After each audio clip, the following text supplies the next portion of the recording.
इस के अंतर्गत सेक्टर 11 में एक फर्जी कॉल सेंटर ऑपरेट हो रहा था, जिसके बारे में जानकारी मिली, जिसमें टीम ने सीपी मैम के निर्देशन में काम किया और यहाँ पे जो हमारे एडिशनल एसपी हैं और हमारी जो एसीपी हैं, इन लोगों ने इसको पूरे गैंग को मॉनिटर किया कि कैसे ये ऑपरेट कर रहा है, कैसे ये लोगों को फ्रॉड कर रहा है, इसके बारे में जानकारियाँ इकट्ठी की और उसके बाद इस गैंग को बस्ट किया गया।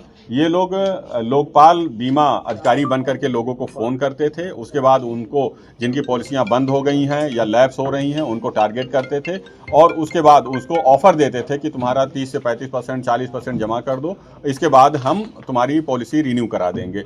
रिन्यू कराने के नाम पे या रीऑपरेट कराने के नाम पे ये पैसे एक्सटॉर्शन करते थे। इन्होंने 30 से लेकर के लगभग 10 से 12 लाख रुपए तक किसी से वसूला है, किसी से 30,000 रुपये। जैसा जैसा विक्टिम फंसता जाता था उसी हिसाब से इनका एक्सटॉर्शन बढ़ता जाता था। कई सारे विक्टिम के बारे में अभी तक प्राइमा फेसिया जानकारी मिली है, 10 से 12 लोगों के बारे में, बाकी अन्य के बारे में जानकारियां की जा रही हैं।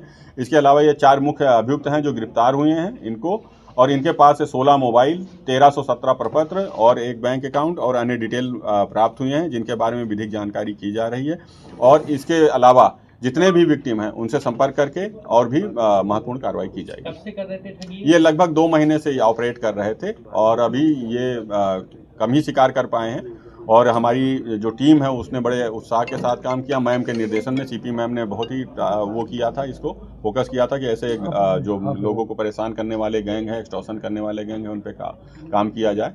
तो ये टीम ने काम किया है और बहुत ही अच्छा हुआ। जिन लोगों के साथ ठगी की है वो दूर दराज के रहने वाले हैं, एनसीआर के?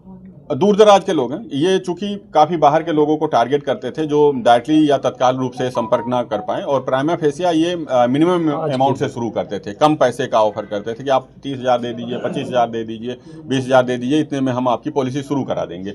जिसकी 2-3 किस्तें बंद हो गई हैं या कई किस्तें नहीं जमा है या इनऑपरेटिव हो गया है अकाउंट जो इनका पॉलिसी अकाउंट था, तो उसको ये लोग उसको टारगेट करते थे और टारगेट करने के बाद उसको फिर धीरे धीरे ऑफर लालच देना शुरू करते थे। एक बार जब वो फंसने लगता था तो फिर वो रेस्ट अमाउंट और जमा कर दीजिए, रेस्ट अमाउंट और जमा कर दीजिए, इस तरीके से कई बार में उससे अमाउंट जमा कराते रहते थे और लगातार अमाउंट जमा होते होते वो लाखों में भी पहुंच जाता था कुछ लोगों का अमाउंट। सर डेटा कहाँ से लेते थे ये लोग? ये डेटा अपने संपर्कों के माध्यम से, चूंकि इसमें एक लड़का पूर्व में भी काम कर चुका है इसी पॉलिसी उसमें, तो उसको जानकारी थी, वहां से वो लेके आता था।